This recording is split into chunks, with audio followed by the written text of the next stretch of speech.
Can you translate the part about the speaking machines? Okay, give me some time.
How's it going?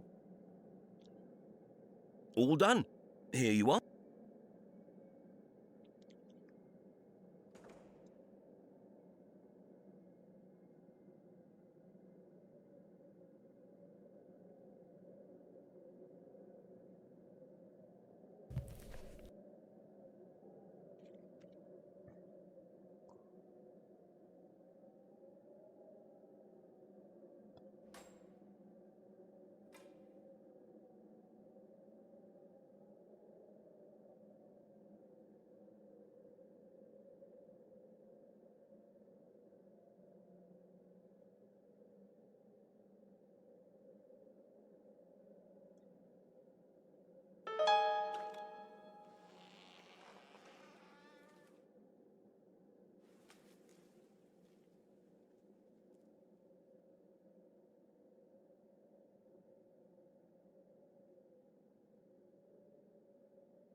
With the help of my assistants, I will record some experiments on this cylinder to help us consummate the sound devices on the machine.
machine.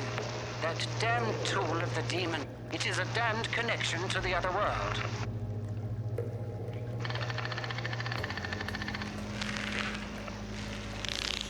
But there is nothing to worry about if you know how to use it. If you look carefully, you will notice a cover on the front side of the machine, right under the window. When you open it, you will see a locking mechanism that protects the most important part of the machine, the carrier capsule and the mixer parts.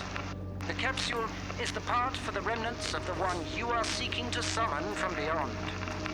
Put what you have inside it. The mixer part must be blended with some other things precisely. And the code of this particular machine is 51637. And if you are trying to summon a long-lost one, it might take longer to get any response. Heed me carefully now. Whatever happens, you must not directly look at the window of the machine after you've summoned something. This could be fatal. Not everyone can withstand what is seen in that window, for at times you would be looking right into hell itself. I've lost 2 of my assistants because of this. I still can hear the screams of the most useful one in my head, and see his bloodshot eyes when I close my own. I think he will keep on haunting me until I join him.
Can you read this, Henry? Let me take a look. Yes, this is in German. It says, "Go, don't ever come back, go to the gate." Gate? Sounds very familiar to me. I once had a customer who came here every week to pick up some books he'd ordered. He was not very talkative and often looked lost in his own thoughts, but I remember he often called the place he lives the Gate. Later I learned that he lived in that cursed mansion that stands alone, far off in the wilderness. Do you know his name? I don't really remember. He stopped coming here a long time ago. He was an old man. He could have passed away. What can you tell me about him? As I said, he often looked very deep in thought. When I went down to the cellar to get his order, I could often hear him talking to himself. He was old, but I always thought he was younger than he looked. I never saw him around except the times he came for his orders. Jacob could probably tell you more about him. His father worked there as a servant. Jacob lives in the old White House right in front of the Howling Wolf statue. You can't miss it. What kind of books did he usually order? Most of them were about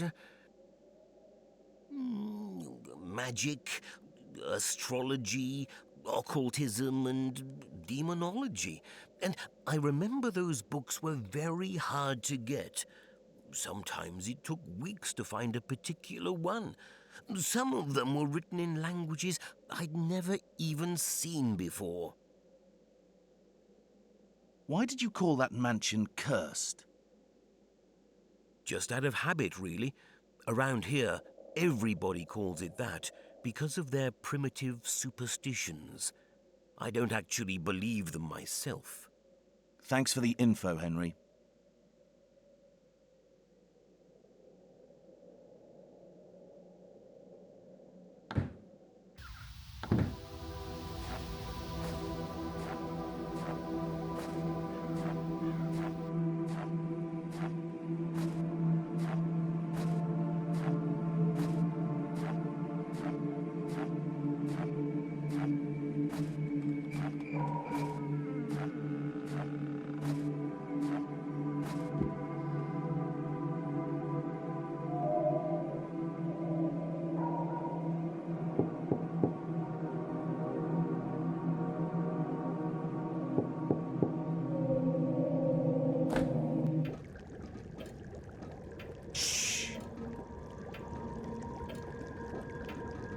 You can speak freely now. Hello, my name is Howard. I'm here because Henry Lawrence told me you could help me with a special matter. What matter is that? Do you recognize the name The Gate? I had a feeling you were going to ask that. Your voice, your eyes, those burning, bright eyes. You look exactly like him. Who? Him. He told me about you once. How you would come back one day. This is your destiny. You cannot go against it. I think you're confusing me with someone else. I don't understand what you're talking about. Who is he? Mr. Nathaniel. He was the one who called you beyond time. He learned that if he appealed to Yog-Sothoth, someone from his own bloodline would one day come back. I was only a child, but I remember everything. I remember what they did under that damn place. I can see him in your eyes. And there was that other child. He was not human! He looked exactly like one, and they treated him like one. But I could tell he wasn't human at all. No human child can speak with the knowledge of the darkest abysses like him. None can speak about the heathen arcane knowledge of the darkest ages, which availed from the eyes of simple men like us. If only you heard him, then you would understand me. But yet, all that is also in you. You will soon remember. Everything will come back to you. Every memory. Silently, I listened to his muffled voice as he screamed, growled, jumped and crashed around at night under the ground. He is completely mad, but I must get some answers. Can you tell me about the gate? It is the building nestled over the black abyss. You should have remembered it by now. But it seems it is still not clear for you. You will remember soon. What do you mean Mr. Nathaniel called me beyond time? They needed a blood descendant, but only such a person can do what they require. Mr. Nathaniel, he could speak with his ancestors. Or maybe the opposite was true. They told him to call you, and so he did. He somehow learned strange languages he never even knew existed. And with this knowledge, he read forbidden books gathered from around the world. Passages about summoning beyond time. Those fiendish necromantic murmurings and chants. How did this Mr. Nathaniel learn such an appeal? He learned it from Jediah, a shadow from his own lineage, from your lineage. What do you mean by Black Abyss? That place is built upon a web of underground passages that lead to Gehenna. That's why they call it the Gate. It is the gate to the unlit hell beneath the surface that hides unimaginable secrets from our eyes. What child? The child Mr. Nathaniel was told to take in. He took him into his home, despite strong opposition from Mrs. Ingrid, his wife. During the early days, the child often suffered serious seizures, and they had to lock him up after he murdered a maid. It was horrible. That was the time Mr. Nathaniel fired all the maids and servants except my father, since he'd been with him for a long time and knew many secrets. Then, they gave the boy something to make him calm. It seemed like he forgot what he knew. And after that, he grew up in that house like a normal child. Until one day, when he left the house to go elsewhere. I don't know where he went, but I was told he would come back when the right time came. I know he is also here. I can feel him. How can you know this much about me? Mr. Nathaniel told me some things, but I learned most of what I know from eavesdropping and secretly reading the same things he read. Only the ones in English, of course. He had some friends who shared the same interests as him. When they gathered, and the incense was heavy in the air, it was easy to listen in on their excited conversations. They often talked about you, and some others who are like you. And there were other things that I wouldn't have understood unless I'd read some of the books. His wife, that poor woman, hated his friends and the topics they spoke about in those heathen meetings. Once, she tried to escape, but he brought her back and locked her up in her room. She died there. But he was not like that originally. The only mistake he made was moving into that house of his ancestors after he married. But maybe it was a fate he could not fight against. Who is this Jedediah? I don't know. I only know his name, and that he was from Nathaniel's bloodline. I once read in one of the books that even if you kill the physical body of some people, it doesn't mean they're really dead and will disappear from this world. They can find a way to come back, and then silently wait for their time to come. Who told him to take the child in? I don't know. It was so sudden. One particularly stormy night, a stranger came with that child. He was a tall and dangerous-looking man. All the servants were frightened of him at first sight. Yet he himself seemed afraid of the child. I listened to their conversation and learned that he could hardly speak our language. So he spoke with Mr. Nathaniel in a language that only he seemed to know. Only 2 days later did we really discover why he came.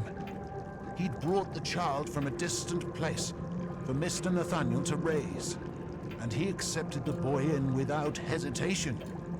But he never explained why he agreed to do it. Why did Mrs. Ingrid want to escape? I'm not sure, but I think she saw something terrible. She knew a lot about the things her husband was interested in doing. But after the child incident, she started to hate him, though she stayed by his side. After a while, the situation began to change and got more serious. And that's when the secret meetings began. She hated it all, both the meetings and those who attended them. And one day, it seemed she couldn't take it anymore and ran away. But Mr. Nathaniel's friends forced him to take her back and lock her up. They saw Mrs. Ingrid as a threat who might reveal secrets about them. He had to do as they instructed, but he wasn't happy about it. He seems completely mad. But somehow, I get the feeling his words weren't just crazed ramblings or the wild imagination of a madman.